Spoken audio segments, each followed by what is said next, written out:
में डिवाइड की जाती है। एक करता प्रयोगकर्ता होता है, दूसरा होता है प्रभावित पक्ष। हमेशा प्रयोगकर्ता जो कमांड देता है वो कैसा होता है, या तो प्रेरणा संचार के माध्यम से कार्य करवा सकता है या बल प्रयोग के माध्यम से करवा सकता है, करेक्ट। और जो प्रभावित पक्ष होता है वो हमेशा आज्ञा पालन या ओबीडियंस के रूप में काम करता है, सब्जेक्ट, ठीक है।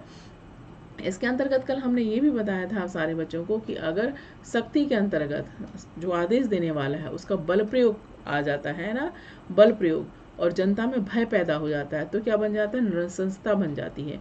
और अगर शक्ति के प्रयोग के माध्यम से, शक्ति का प्रयोग प्रेरणा संचार या मोटिवेशन के माध्यम से दिया जाता है तो फिर क्या, जनता की सहमति से वो बन जाता है, मान्य सत्ता बन जाती है। इस कॉन्सेप्ट को भी कल हमने बताया था आप सबको। सत्ता का स्वरूप, वेबर का विश्लेषण यहाँ पर भी बताया था कि परंपरागत होता है ना, ये इंपॉर्टेंट है, यहाँ से कई बार क्वेश्चन पूछा भी गया है। परंपरागत मतलब आपका अनुवांशिक, राजा महाराजे। करिश्माती जो व्यक्तित्व के आधार पर होते हैं। कानूनी तर्कसंगत जो लिखित परीक्षा या एग्जाम पास करके ब्यूरोक्रेट बनते हैं, है ना। समाज में शक्ति की भूमिका, यहाँ हमने कल बताया था करीब 30 क्वेश्चन आपके यहाँ पर बनते हैं। कितने क्वेश्चन बनते हैं, 30 क्वेश्चन बनते हैं, कोई ध्यान रखना। क्योंकि अगर क्वेश्चन आता है समाज में शक्ति की भूमिका, है ना, शक्ति की भूमिका के अंतर्गत राजनीतिक शक्ति से तात्पर्य क्या है ना। तो आपको मालूम है राजनीतिक शक्ति से तात्पर्य है औपचारिक अंग और अनौपचारिक अंग। अगर समाज में शक्ति की भूमिका के अंतर्गत राजनीतिक शक्ति के अंतर्गत औपचारिक अंग में शामिल है तो औपचारिक अंग में आपको यहाँ पर दिख रहा है कि विधानमंडल लिखा है, कार्यपालिका लिखा है, न्यायपालिका लिखा है। अगर क्वेश्चन आता है कि समाज में शक्ति की भूमिका से संबंधित राजनीतिक शक्ति के अंतर्गत अनौपचारिक अंग में शामिल है लोकमत, दबाव समूह, राजनीतिक दल, जन आंदोलन, जनसंपर्क के साधन। यहाँ से किसी प्रकार के ऑब्जेक्टिव पूछे जा सकते हैं तो इनको आप सबको याद करना है ना, क्योंकि बहुत सारे बच्चे गलत कर देते हैं फटाफट, क्योंकि वो नहीं समझ पाते कि औपचारिक कौन से अनौपचारिक, पढ़ाने के बाद भी गलत करते हो आप लोग, है ना। अगर क्वेश्चन आता है कि समाज में शक्ति की भूमिका के अंतर्गत आर्थिक शक्ति से तात्पर्य है ना, तो क्वेश्चन दे देंगे उत्पादन के साधनों का स्वामित्व, जनसंपर्क के साधनों का स्वामित्व या शासक वर्गों की वैधता की स्थापना। तो यहाँ पर शासक वर्ग की वैधता की स्थापना के आपके सामने क्या दिखाई दे रहा है, विचारधारात्मक शक्ति के अंतर्गत आता है, ना कि आर्थिक शक्ति के अंतर्गत। समझ रहे हो आप सारे बच्चे। अगर क्वेश्चन आता है कि समाज में शक्ति की भूमिका के अंतर्गत विचारधारात्मक शक्ति से तात्पर्य है ना, तो उसमें आपको सर्वोत्तम शासन प्रणाली से जुड़ी मान्यताएं ध्यान में रखना है, शासक वर्गों की वैधता की स्थापना ध्यान रखना है, जनसाधारण को सोचने समझने के ढंग पर नियंत्रण, ये भी आपको कॉन्सेप्ट ध्यान रखना है, करेक्ट। अगर मान लीजिए क्वेश्चन आता है समाज में शक्ति की भूमिका से संबंधित विचारधारात्मक शक्ति से तात्पर्य है फासीवादी, नाजीवादी, है ना, या दे दिया जाएगा जन आंदोलन, जनसंपर्क के साधन, ध्यान रखना। तो विचार एक फासीवादी या नाजीवादी विचारधारा है, ध्यान रखना क्या है, विचारधारा।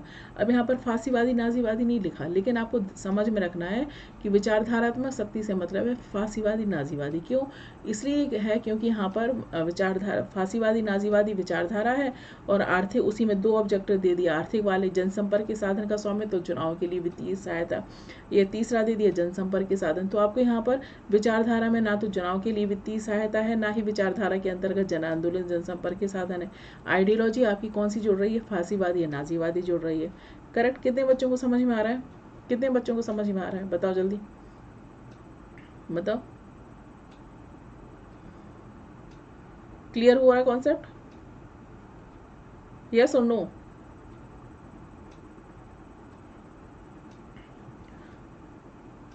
हमारी आवाज आ रही है अब तक?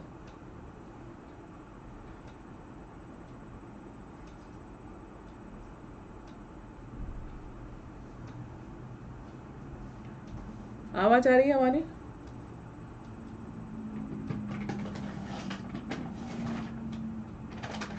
ओके तो ये आपको फॉर्मूले पूरे तैयार करने हैं, याद करने होंगे, है ना। अब ग्रामसी आसक्ति का प्राधान्य का सिद्धांत है ना, ध्यान रखना। ग्रामसी आसक्ति का प्राधान्य का सिद्धांत है, जैसे कि फॉर एग्जांपल बुर्जुआ समाज, यहाँ पर बुर्जुआ समाज जो तैयार किया हुआ है ग्रामसी ने, है ना, इसको हेजेमनी का सिद्धांत भी कहते हैं। क्या कहते हैं, हेजेमनी का सिद्धांत। हेजेमनी का सिद्धांत या प्राधान्य का सिद्धांत कि बुर्जुआ समाज को दो भागों में डिवाइड किया है, एक है आधार, दूसरा है अधिरचना। आधार का जो कॉन्सेप्ट होता है वो होता है पूंजीवादी उत्पादन प्रणाली ग्रामसी के अनुसार। ध्यान रखना जितने भी मार्क्सवादी हैं और नव मार्क्सवादी हैं वो पूंजीवादी व्यवस्था को क्या कहते हैं, बुर्जुआ। पूंजीपतियों को उनकी शब्दावली में कहते हैं बुर्जुआ समाज, है ना, ध्यान रखना आप सारे बच्चे।